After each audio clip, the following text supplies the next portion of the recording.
I'm not totally going to rule Bernard Courage out from defeating Dominic Thiem, but obviously he has his work cut out, no doubt. Let's Juan Martin Del Potro and of course Stan Wawrinka. They're playing on Saturday morning, and of course for Stan Wawrinka, he just can't wait to get on court. Remember what happened in the Under Masters in California, where he lost to Roger Federer in the final. But in Miami, it hasn't been a good home ground for him. Not at all. I mean, he has not even been past the fourth round. Yeah, same with Juan Martin Del Potro. Yes. And if you take a look at the draws, Juan Martin Del Potro is likely to meet Roger Federer in the fourth round. But he just needs to enjoy himself now until he gets to meet him. But he has beaten him before. This is a very strange one. I mean, Stan Wawrinka and Del Potro are the best they've had at the Miami Open. Is the fourth round. It's a bit strange. I find that very hard to believe.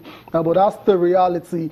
They've not been very good in Miami, and they'll be looking to actually improve their fortunes in Florida this time around. And he talked about the fact that Juan Martin Del Potro is in a very tricky half of the draw. He's very likely to meet Roger Federer in the fourth round, but he can't afford to look past his immediate opponent, so he has to focus on that first of all. And Del Potro has had a very interesting 2016. His comeback from injury was remarkable. Everyone loved it, and it looks to have finally overcome his injury worries now. So we'll see if he can, sustain the momentum and actually go far in this competition in Miami. It'll be very interesting to see now that there's no Andy Murray and now that there's no Novak Djokovic as well. So this is a massive opportunity for both Stan Wawrinka and Juan Martin Del Potro to actually go far in the competition. Let's listen to the both players. They've been speaking ahead of their campaign at the Miami Open. So far I never play well. I never find any way to play my best tennis. Hopefully this year I can change, especially by playing well last week. If I'm fit and ready, hopefully I can play some good tennis. But as you see, it's a strong field, a strong tournament. You need to be ready from the first match, and I'm going to try to do better this year. I think in general it was a great tournament for me to make the final, first Masters 1000 of the year, first time final on hard court. I think the final was a good level. I was playing good tennis and he played better. It's for sure not easy. They've been playing so well last 3 years, winning almost all the big titles, dominating the tennis so well. So it's never easy when a player gets injury. Now number 1 and number 2 in the world are injured a little bit. Hopefully they're going to come back soon.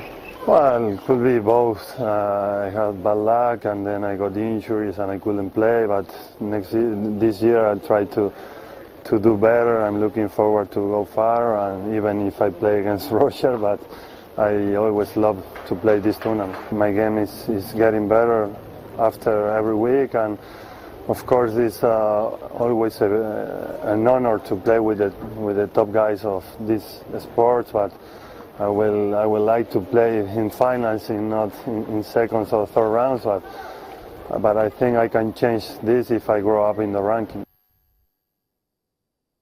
Welcome back. It's 2 Channel Sport this morning. From tennis now, let's talk about basketball. That's the National Basketball Association in the USA. 5 games went down early this morning in the NBA, and we'll have the results for you as always. We'll start off with the matchup between the Toronto Raptors and the Miami Heat, and it ended 101-84 in favor of Toronto. DeMar DeRozan on fire, 40 points. Massive game for DeMar DeRozan. They were 15 points down before the rally.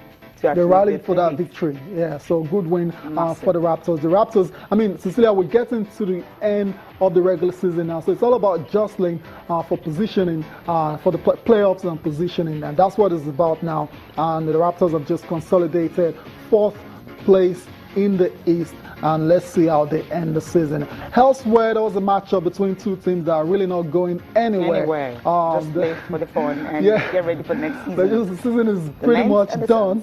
That's between the Phoenix Suns and the Brooklyn Nets. The Nets won that one by 126-98. Brook Lopez scored 19 points. KJ McDaniels had a season high 16 points for Brooklyn in that particular victory. This is the first time they're winning 2 games in a row. Shows you how bad. Okay, how bad the season has been. Really, I mean, first time they're winning 2 in a row. Incredible. That's true. I think they won at home twice. Also against Cleveland, one other team. And that's 20 for them. Yeah. Let's move on now. It's been a long time, sure. Yeah. Let's move on now to the Clippers and the Dallas Mavericks. Harrison Barnes. Okay, Harrison Barnes, did very well in that particular game. Held the Mavericks and defeat the Clippers 97-95, and there were wins for the Portland Trail Blazers and the San Antonio Spurs as well. So let's go on a quick break now. When we return, the show will continue. Stay with us.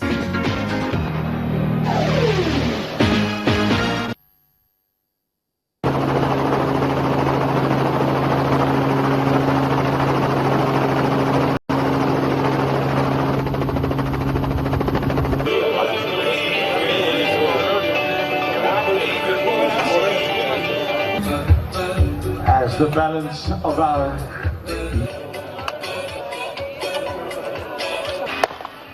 and here we go, ladies and gentlemen, as we say goodbye, Yellowsfontein, Yellow's Club, and make our way.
UCI Women's category, Mirandol CBC.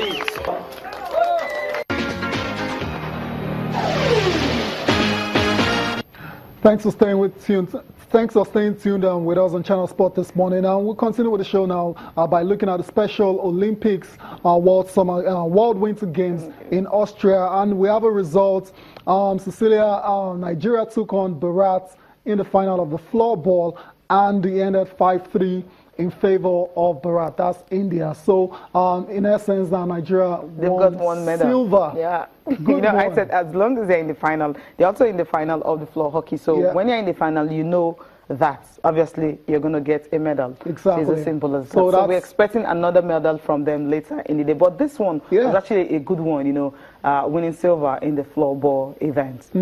Big one. I mean, Cecilia, when the competition started, I said at the time I wouldn't be surprised if they actually get to the championship rounds, and that's exactly what they've done. For sports that is relatively, unknown in this part of the world, I think it's a very good achievement for Nigerians and special athletes in Austria. Now we'll be rooting for them when they take on when they play the final of the floor hockey. That match is actually on the way now. So before the program is over, we'll be bringing you that particular result. We already know who won the bronze medal. It's Jamaica beats Costa Rica to win 2-1 for the bronze medal match. So the gold medal match is ongoing, and we'll see if Nigeria can get the gold or the silver. But the thing is, they'll get the medal. Is coming. So that's two. So that was what they wanted, and they went for 2 spots, and they're getting medals from it. Yeah, that's a good one. Good one for the special athletes. And when they come back, we expect a very warm reception for these special guys. Cecilia, let's go on now from the Special Olympics World Winter Games. Where we go next? We're going to be talking about a particular event, but then you just stay tuned, stand by, and you're going to see what we'll be talking about next. And also the Challenge Kids Cup. Don't forget, AIDS around the corner. Stay with us.